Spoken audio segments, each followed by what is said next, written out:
这群小猫到底是不是3号楼的人？有这种怀疑，是因为抓它们的时候太顺利了，不得不让人怀疑。因为当时刚下二笼子就进去了2只，因为它们生活在墙缝里面，晒不到太阳，都有猫癣，所以就给这一只取名叫晒不到太阳，这一只取名叫有猫癣。然后又很顺利的抓到了一只，这一只长得有点像小老虎，所以取名叫有点虎。又抓到了一只小起司，因为别人摸它，它也没有反应，所以取名叫没反应。最后抓到的是这只小橘子，取名叫吃成猪。以前抓猫都是半天才能抓到一只，这次是争先恐后的往笼子里面跑，所以我怀疑他们是3号楼派来打扰我猫子学院的。于是我把他们带回了猫子学院，严厉审讯。首先是有点虎，有点虎说，就算是打死他也不会告诉我他是3号楼的人。既然如此倔强，我也不用着急在这一时，以后有的是机会对他进行审讯。然后我又把晒不到太阳拿出来，晒不到太阳说让他少吃2碗饭可以，让他找出来是3号楼的人休想。看着这小猫还挺有骨气的。然后我又把赤橙猪拿出来审问，问他是不是3号楼的人。赤橙猪说，哪怕他吃成猪都不会告诉我他是3号楼的人。然后小起子没反应和有毛癣和他们3个的口风出奇的一致，让他们亲口说出来他们是3号楼的人是没有那么容易，看来是时候有点手段了。第一招就是杀鸡儆猴，我把小起子没反应领养了出去，转过头来就对他们说，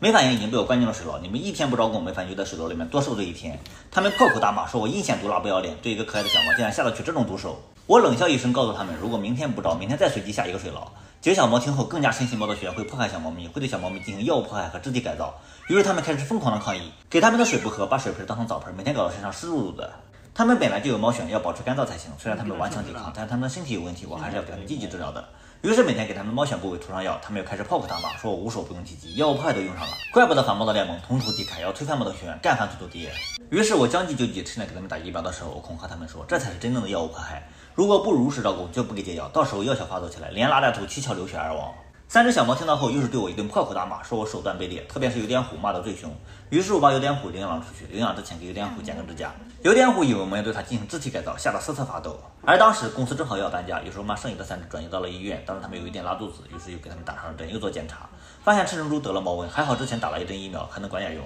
最终赤橙猪经过10几天的治疗，有惊无险的度过了鬼门关，只是这一场猫瘟让它的抵抗力下降了很多，猫癣更加的严重了。而另外2只以为真的对他的兄弟进行了药物迫害，大叫着说等他们出去以后一定要加入反猫的联盟，推翻猫的学院，亲自阉割土豆爹。我听这话不太对劲，问他们难道你们不是反猫的联盟的猫吗？怎么还要说加入？而这10几天经过给赤橙猪治病，赤橙猪发现我人还不错，不像传说中的那么可恶，于是赤橙猪告诉我，你只要给他们1根毛条，他们就能如实招供。于是我给了晒不到太阳1根毛条，晒不到太阳只吃了1口就尖叫着站起来说，不愧是一个孩子才能换1根的毛条，果然是好吃。我也很得意，我告诉晒不到太阳，我这毛条在市场上猫猫皆知，很多母猫恨不得多生上几个孩子换毛条吃，主要是我这毛条零胶零淀粉零乳制剂都是纯肉，当然好吃。我说如果你们能够如实招供，我就再给你们1个毛条，然后我又给了他们1根毛条。晒不到太阳和有毛癣开始招供说，他们为了活命经常在外面抛垃圾吃，经常吃了上顿没有下顿。有一天正在外面抛垃圾，来了一个3花大猫，告诉他们说猫的学院可以猫猫吃成猪猪，光毛条1天就能吃2根。如果你们看到一个提着笼子长得又帅的年轻人，那就是猫的学院的院长，那个院长是那么傻，混进去白吃他几顿肯定是没有问题。